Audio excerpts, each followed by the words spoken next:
नमस्कार. दिवाळी फराळ रेसिपीमध्ये आज आपण बनवणार आहोत मऊ मऊ शेवची लाडू.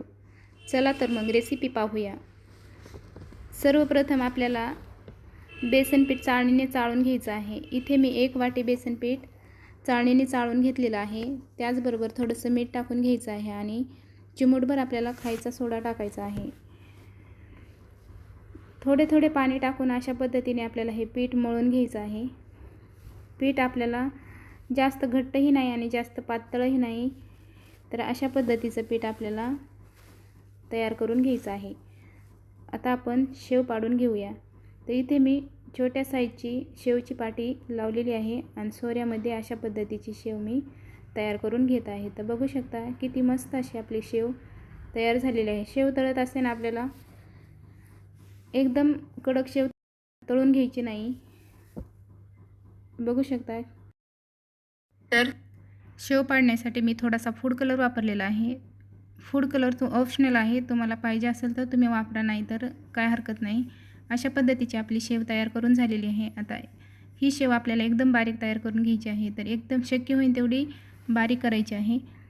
तर बघू शकता आपली शेव पण एकदम मी अशा पद्धतीची बारीक करून घेतलेली आहे. आता मी चासणी तयार करून घेऊया.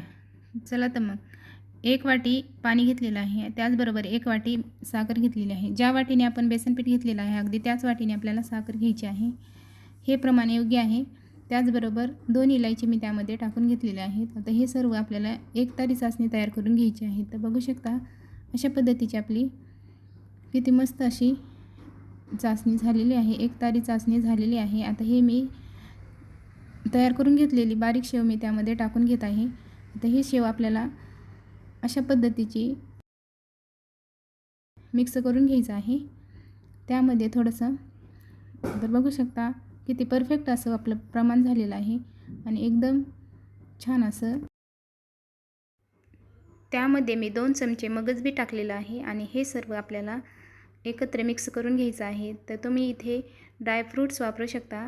तर अशा पद्धतीचे मी हे चासणी तयार करून घेतलेली एका ताटामध्ये काढून घेतलेली आहे आणि हाताला थोडंसं पाणी लावून अशा पद्धतीचे लाडू वळून घ्यायचे आहेत. तर बघू शकता किती मस्त असा आपले एकच नंबर असा लाडू तयार झालेला आहे. तर इथे मी सर्व लाडू तयार करून घेतलेले आहे. वरतून मी काजू लावलेले आहेत. तर बघू शकता आतपर्यंत आपला पाक मुरलेला आहे आणि एकदम मऊसूत असे आपले शेवचे लाडू तयार झालेले आहेत. तर ही रेसिपी तुम्हाला कशी वाटली नक्की कमेंट करून सांगा. व्हिडिओ आवडला तर लाईक, शेअर आणि सबस्क्राईब करायला विसरू नका. पूर्ण व्हिडिओ पाहिल्याबद्दल धन्यवाद.